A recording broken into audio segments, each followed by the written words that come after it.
and moving preacher.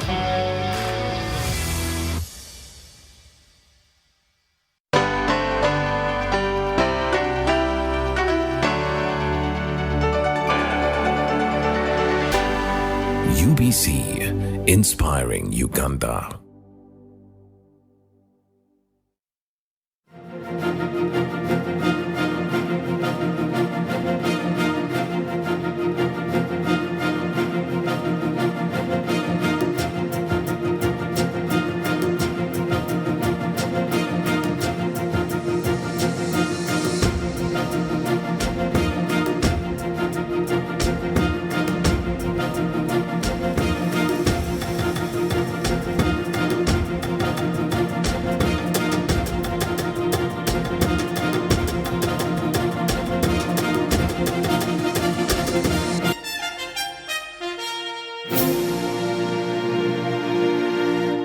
Hello, it's time for business. It's Business Roundup right here on UBC.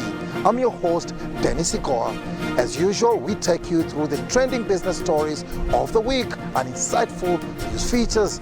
To the highlights, Uganda's fintech landscape is poised for significant expansion.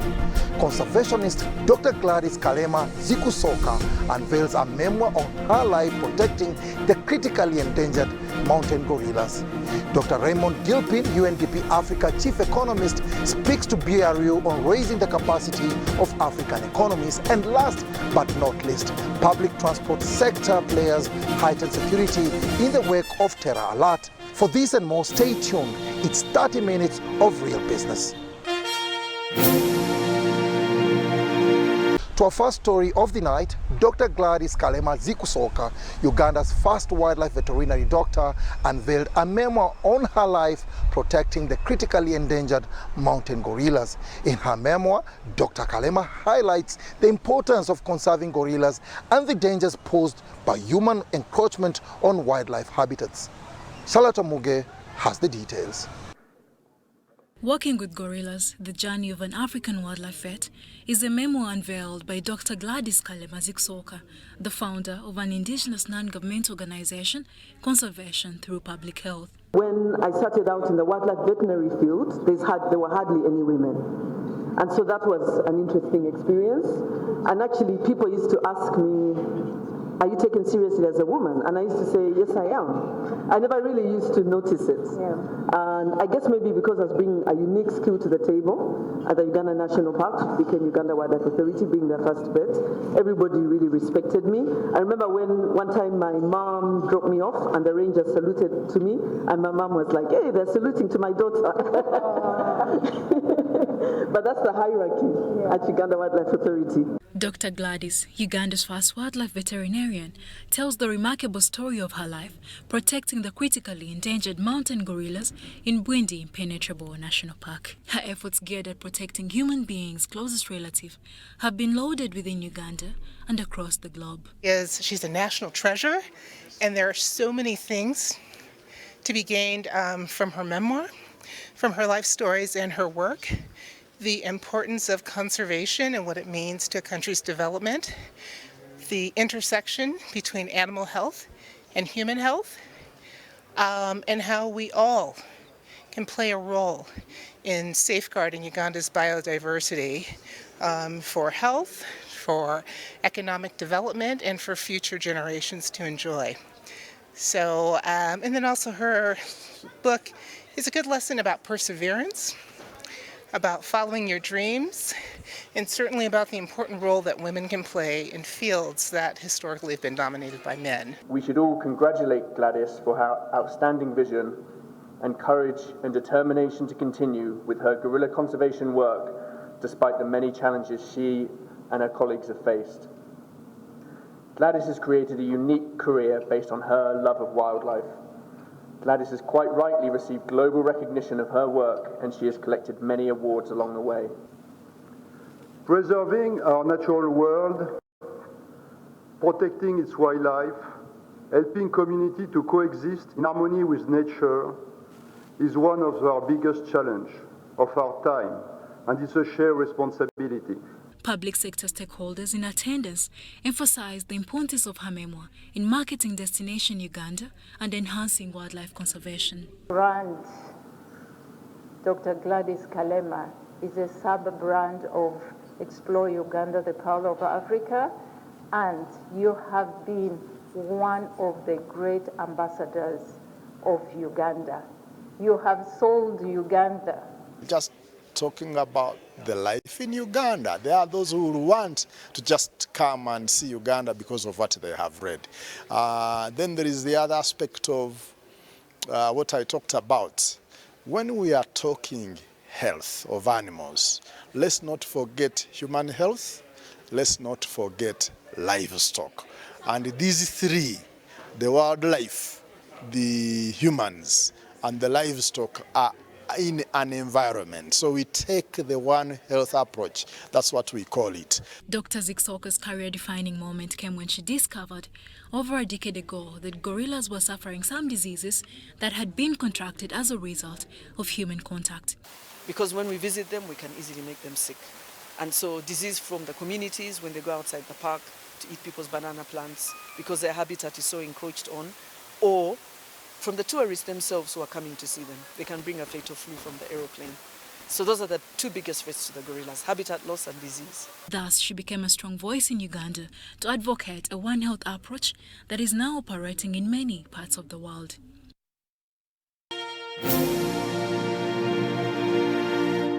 Uganda's hospitality industry is changing with the trends in a bid to improve guest experience and offer convenience to customers, thanks to a rapid technological adoption that has come up with numerous benefits despite fear of cyber threats that are becoming more rampant.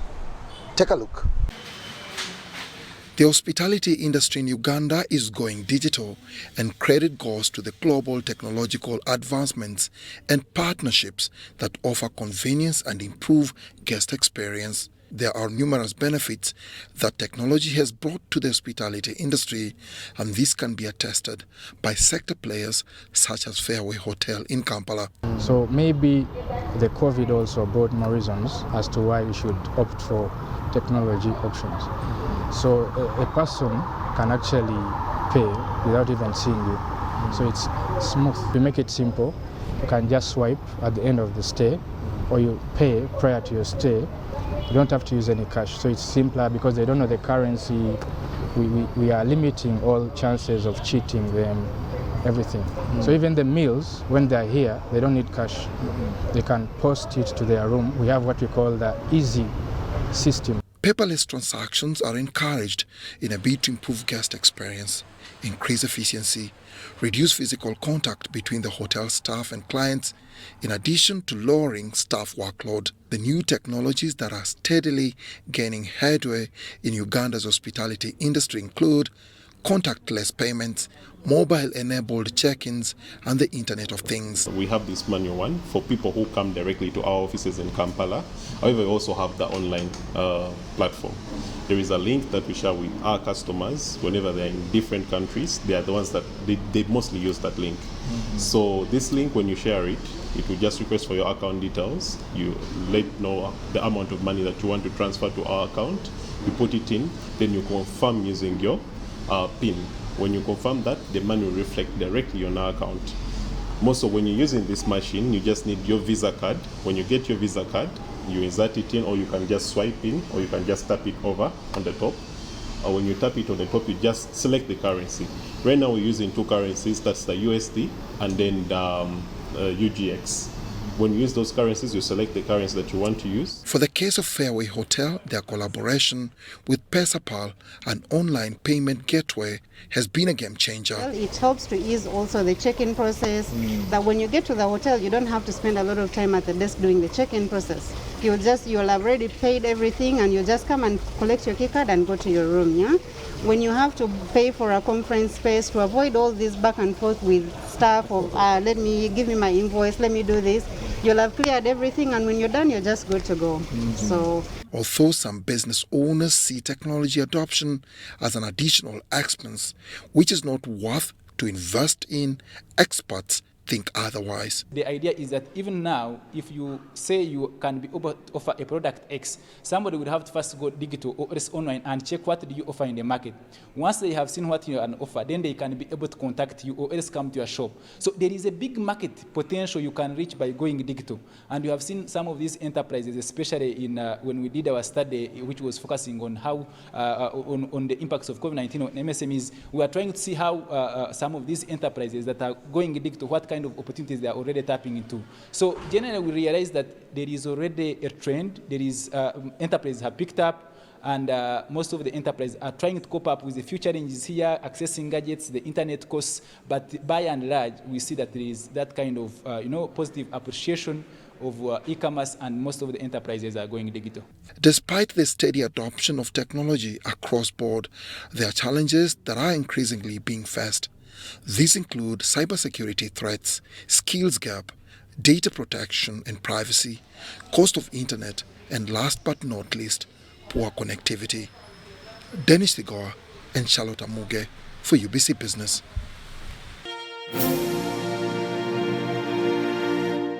On tech space, Uganda's fintech landscape is poised for significant expansion. It is attributed to an expanding tech-savvy population, increased internet penetration, and a supportive regulatory environment. This was observed at the High People Fintech Landscape Exhibition in Kampala. The annual event acts as a platform for networking, knowledge sharing, and further collaboration within the fintech industry.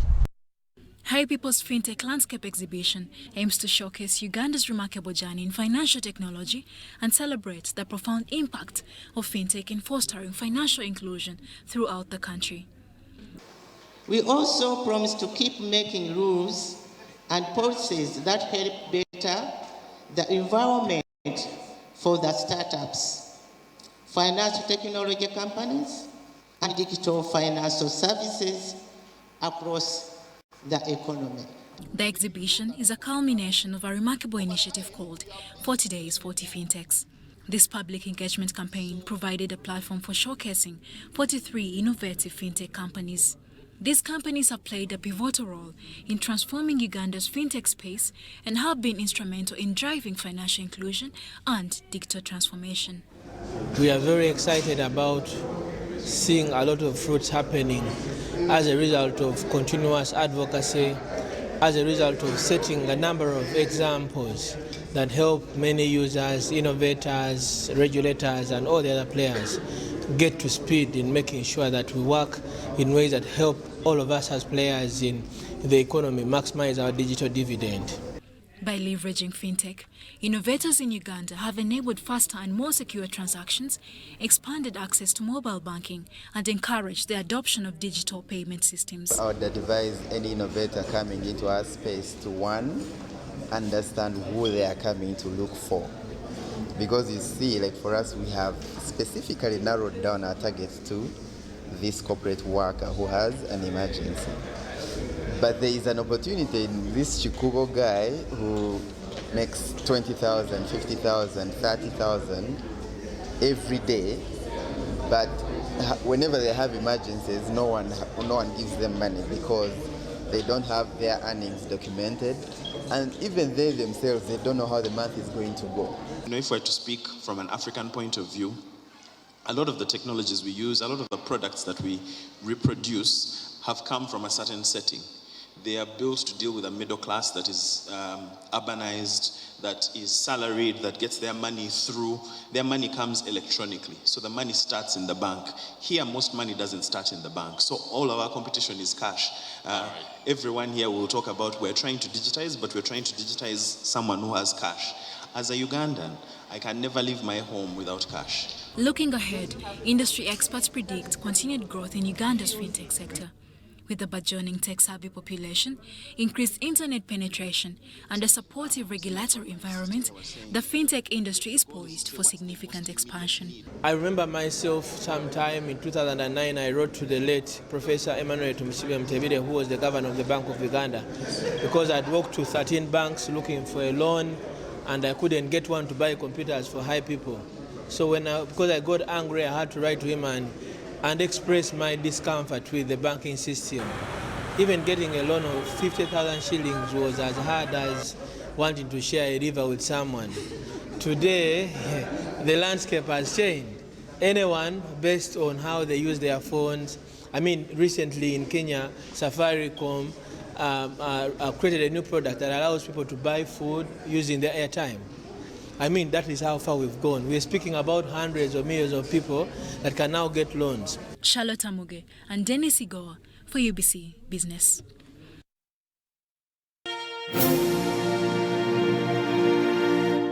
In our exclusive interview, we are privileged to have a one-on-one interaction with Dr. Raymond Gilpin, UNDP Africa Chief Economist. Dr. Gilpin spoke to Mark Wadulo on issues pertaining to raising the capacity of African economists. Let's have a look. Hello, ladies and gentlemen. Thank you for tuning in for this exclusive interview, the weekly business roundup with me, your host, Wadulo Mark Arnold. We're always delighted to share with you a number of economic, insights, both regional, national, and also continental. And at the moment, we are going to be going continental. And right about now with me is Mr. Dr. Raymond Gilpin, who is the African Chief Economist at the UNDP. Is that right? That's correct. Yes, and we're going to be discussing quite a number of pertinent issues got to do with the economy within Africa, and it's going to be an interesting conversation. So allow me let Mr. Gilpin introduce himself, and we could start from there. It's a pleasure to be here, Mark. As you said, my name is Raymond Gilpin. I'm the Chief Economist for the Africa Bureau of UNDP, and I'm based in New York. Okay. It's really great to be here to have a conversation about where Africa is at the moment and what more we need to do in the coming years to attain all of our goals. How can African countries effectively address the financing challenges they face in achieving the SDGs and Agenda 2063? Considering the changing development finance landscape and the emergence of new actors and sources of funding? That is at the heart of Africa's development challenge in the next decade, I think. How do we deal with the fact that development assistance to Africa is decreasing? How do we deal with the fact that Africa receives only a small percentage of global foreign direct investments? How do we deal with this paradox that most financial institutions are liquid, they have money, but the money doesn't make its way to opportunities? And as you rightly alluded in your question, we have to think about alternative mechanisms and sources. And for me, it has to start domestically. UNCTAD, the United Nations Conference on Trade and Development, did a study that estimated the amount of money African countries lose because of illicit financial flows. And that has a lot to do with how we think about the ability or the capacity of African countries to manage the domestic resources that they receive. How do we make sure that the tax loopholes are closed? How do we make sure that the tax base is widened? And how do we make sure that public financing is handled and managed much better? UNDP works a lot with countries around the world and also here in Uganda through a number of frameworks. One is something we call the Integrated National Financing Framework, which provides not just a framework, but also provides technical assistance and upskilling to help countries, and here in this case African countries, to be able to manage their resources, to be able to also increase domestic resource mobilization. We also work with something called Tax Inspectors Without Borders, which help African countries to plug some of these leakages and strengthen institutional capacity to increase domestic resource mobilization. So if we're able to do that, that is great. But one problem with the financing question for Africa is that development assistance is going down. The amount that you will get from domestic sources, even if we plugged all the leakages, is insufficient to fill the SDG financing gaps. So a lot of African countries are borrowing, and therefore we have this debt issue. Yes, and we're running deficit budgets all the way. Yes, yeah. And the debt issue is twofold. One, the amount of debt that African countries have, the stock of debt. But also more importantly is the debt financing burden, which has to do with the cost of borrowing. UNDP recently did a study that showed that the cost of borrowing is crippling some African countries, because countries are then in a position of choosing between servicing their debt, i.e. paying their creditors, or investing in development. Their country, their economy. And so we have to pay attention to the debt issue, both in terms of how much African countries borrow and also the cost of such borrowing. Okay. So I'll take an example from Uganda. We are a little above 50% of our GDP, our debt to GDP ratio. And basing on our national budget, a large proportion of our budget is, dedicated to debt servicing, which is leaving us with very little money to, to development, yeah? And what I'm seeing coming out of this is that we are looking at over 30 years of, debt servicing, but we need to borrow again. We still need to borrow to be able to service the country. Our president argues that we don't need to borrow, and we are actually moving towards not having to borrow at all, unless we're maybe borrowing locally, okay? But where does this put countries like us? How are we going to be able to manage without borrowing, as our president wants us to?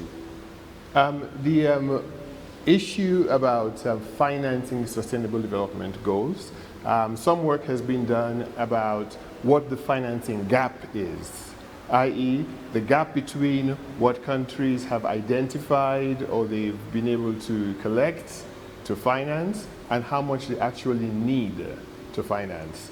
For Africa as a whole, between now and 2030, the estimate is at about $200 billion a year. And so that is a huge, price ticket.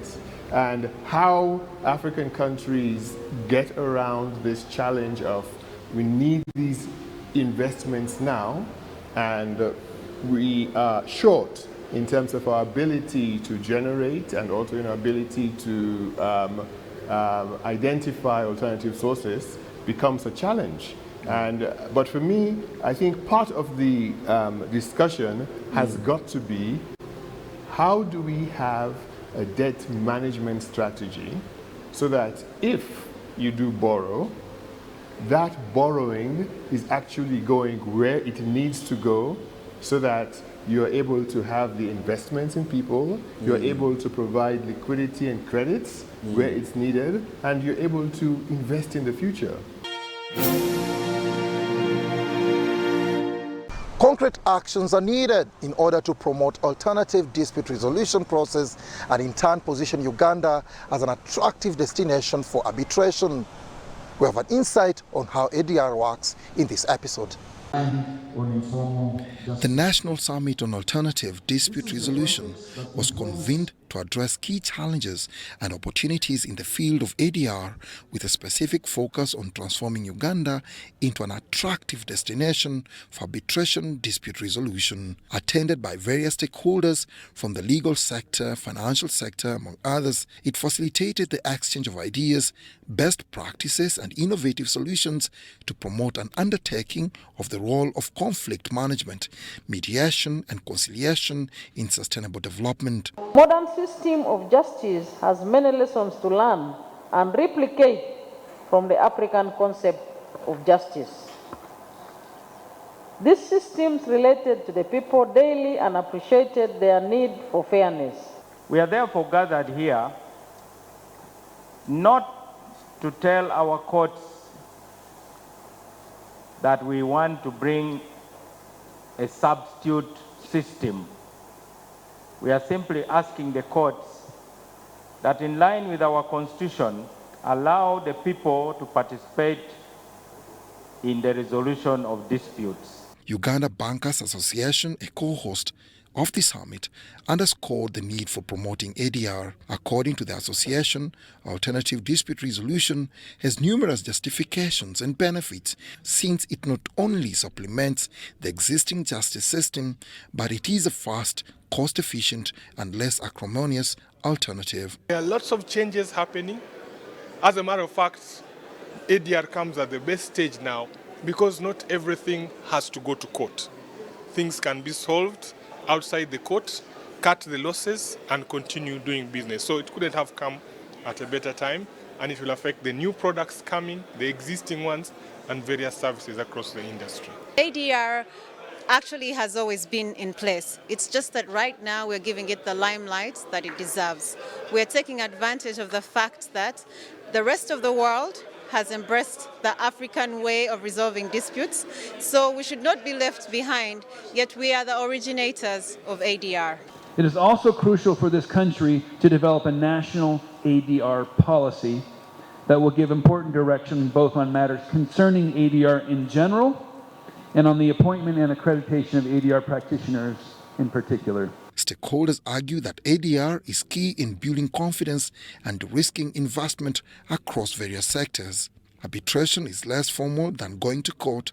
It is a legal proceeding that results in an award that is generally final and binding. Its goal is to keep cases moving in a fair and impartial process until completion. Parties get opportunity to, together with their adversaries, negotiate with the help of other people, with the guidance of court, and resolve a dispute in a more reconciliatory manner so that everybody gets a win-win situation and they both go home happy. At the conclusion of the first annual summit on ADR in Uganda, an alternative justice system strategy for the judiciary in Uganda was unveiled by the Deputy Chief Justice, Richard Butera. One of the elements of the alternative dispute resolution mechanism that we are talking about is training more people than just the judges. You train the lawyers, you train members of the public, and they can actually resolve their disputes even before they are filed in court. They can agree to negotiate or arbitrate or mediate, and that dispute will not have to come to court if it is resolved pre-trial. If it has come to court, the court can also give opportunity for the matter to be resolved without full hearing. In either case, the workload on the judicial officers is less. Stakeholders in attendance concurred on the need for concrete action and steps towards addressing not only the changing landscape of financial disputes, but also proposed more building blocks required to harness the numerous opportunities presented by players in the different sectors of the economy, including the fintech space, construction, energy, including oil and gas. Oil and gas players, they are faced with disputes all the time, environmental damages, displacements, the processing, and so on.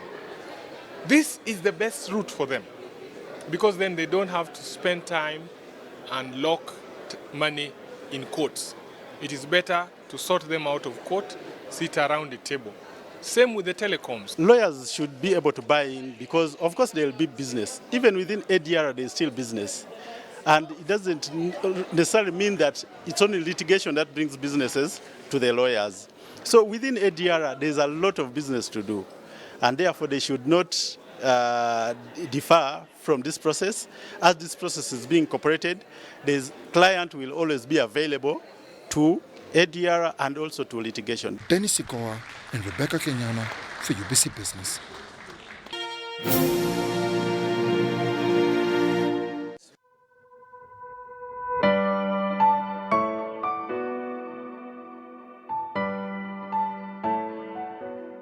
So we want to give the information to our passengers that if you're coming within the bus terminal, don't be so scared because you've made some changes to make sure that we are checking.